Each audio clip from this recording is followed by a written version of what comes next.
नहीं, देखिए मानक जी, ऐसा है कि कम से कम आज आपके शो पे एक बात स्पष्ट हो गई है।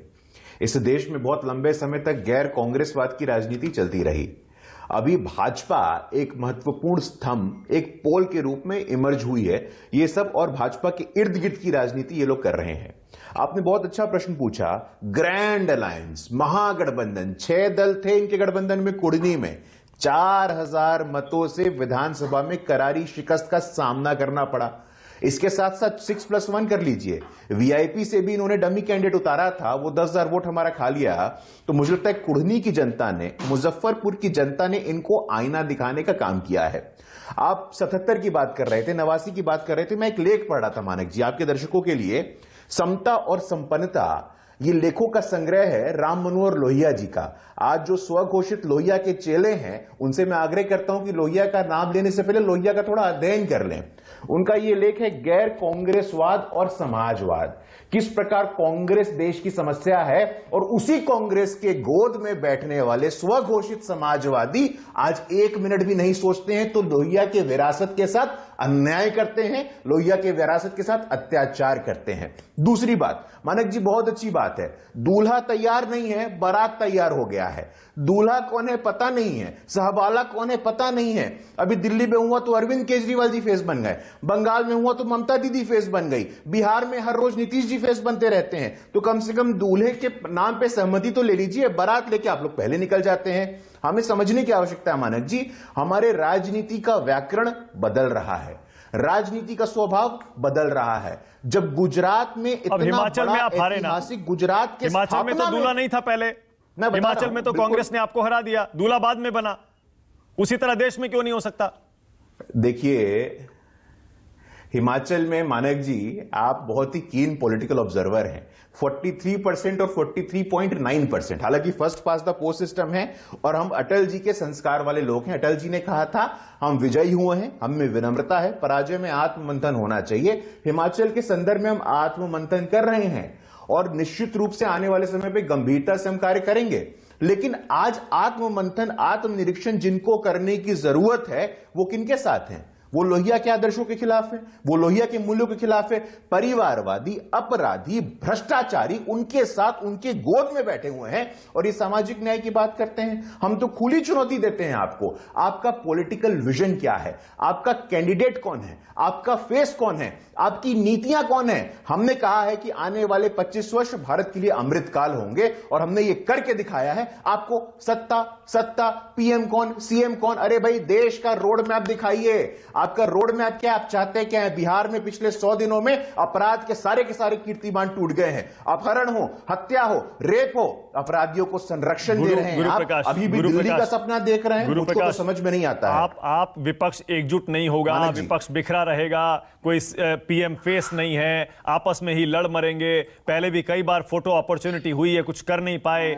ऐसा ना हो इस बार आपके पैरों तले जमीन खिसक जाए और ये सारे के सारे अंदर ही अंदर एक ऐसी रणनीति पर काम कर जाएं कि आपको संभलने का मौका भी ना मिले। क्योंकि देखिए, अगर विपक्ष एकजुट हो गया, गुरु प्रकाश, सीधा सीधा मैथ है, गणित, जहां जहां रीजनल पार्टी स्ट्रांग है वहां वहां कांग्रेस उनको सपोर्ट करे, उनके सामने त्याग करे, और जहां जहां कांग्रेस है वहां वहां रीजनल पार्टीज त्याग करें। सिर्फ थोड़ा सा बलिदान करना है, त्याग करना है।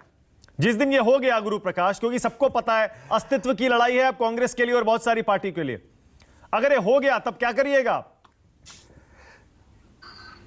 मानिक जी, आप जो बता रहे हैं ये बहुत पुराना हाइपोथेसिस है और ये हाइपोथेसिस ट्राइड है, टेस्टेड है और फेल्ड है। 2019 में क्या हुआ था मानक जी?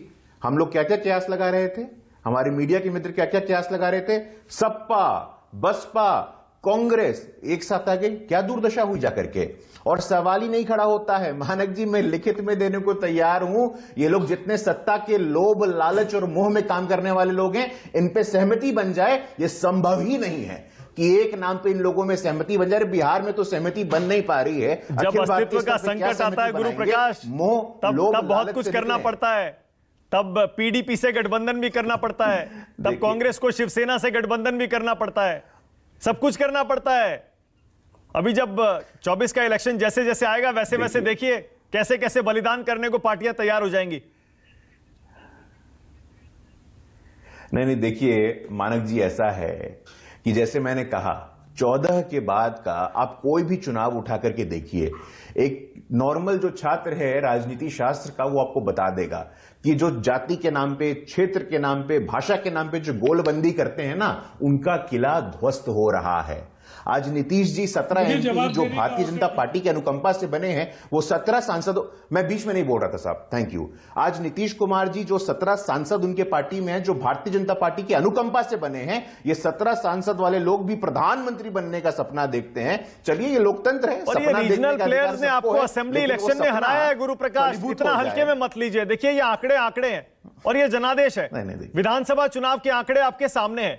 बंगाल में आप हारे, बुरी तरह नहीं हारे, बता दीजिए मुझे। उड़ीसा में आप हारे या नहीं हारे, बुरी तरह बता दीजिए। तो और भी बहुत सारे रीजनल प्लेयर हैं। मानक जी, अब 545 सीट है ना, अब 545 पे भारतीय जनता पार्टी आएगी। थोड़ा समय लगेगा, थोड़ा समय दीजिए। उतना बड़ा भी हम मैंडेट लेकर के आएंगे और अपने ही जीवन काल में लेकर के आएंगे। उड़ीसा हो, पश्चिम बंगाल हो, तेलंगाना हो, जहां पे अब तो कांग्रेस से भी आपको चुनौती मिलने वाली है गुरु प्रकाश। ऐसा लगता है कांग्रेस ने सबक ले लिया। मल्लिकार्जुन खड़गे ने कर्नाटक चुनाव के लिए, बाकी असेंबली इलेक्शंस के लिए अभी से मीटिंग बुला ली है। हिमाचल के रिजल्ट से उनको पता लग गया है, अंदाजा हो गया है कि बीजेपी को हराया जा सकता है। गुजरात में उन्होंने हार मान ली, उसकी भी गलती शायद वो एहसास कर रहे होंगे कि काश थोड़ा ढंग से चुनाव लड़ लेते और सीटें आ जाती वहां पर। तो अब आप तैयारी कर लीजिए। कर्नाटक, त्रिपुरा और 9 असेंबली इलेक्शन अगले साल होने वाले हैं। अब कांग्रेस फ्रंट फुट पर खेलेगी। मल्लिकार्जुन खड़गे आज मीटिंग बुलाकर इस बारे में, और ये ऐसा लग रहा है साफ साफ संकेत दे रहे हैं। मानक जी, विपक्ष मजबूत हो, ये लोकतंत्र के लिए अच्छा है, लेकिन एक दिशा तो हो, एक दशा तो हो, कोई नीति तो हो, कोई नेतृत्व तो हो। कुछ है नहीं, खाली मजबूत होना है। किस आधार पे? सत्ता पाने के लिए। सत्ता के मोह में, सत्ता के लालच में जब तक आपका कोई दिल्ली और हिमाचल अभी हारे हैं, आप कैसी बात कर रहे हैं गुरु प्रकाश? दिल्ली में एमसीडी हारे, हिमाचल में असेंबली इलेक्शन हारे। गुजरात, देखिए हिमाचल प्रदेश 0.9% और पर हार तो हार होती है, चाहे 1% या आधा % या 10 वोट, हार तो हार होती है। हम स्वीकार कर रहे हैं, पूरी विनम्रता के साथ स्वीकार कर रहे हैं मानक जी, और आत्ममंथन करेंगे और आने वाले समय में ये सुनिश्चित करेंगे जो हमसे कमियां हुई हैं, उन कमियों को दूर करके हम जनता के पास ओके, आनंद माधव।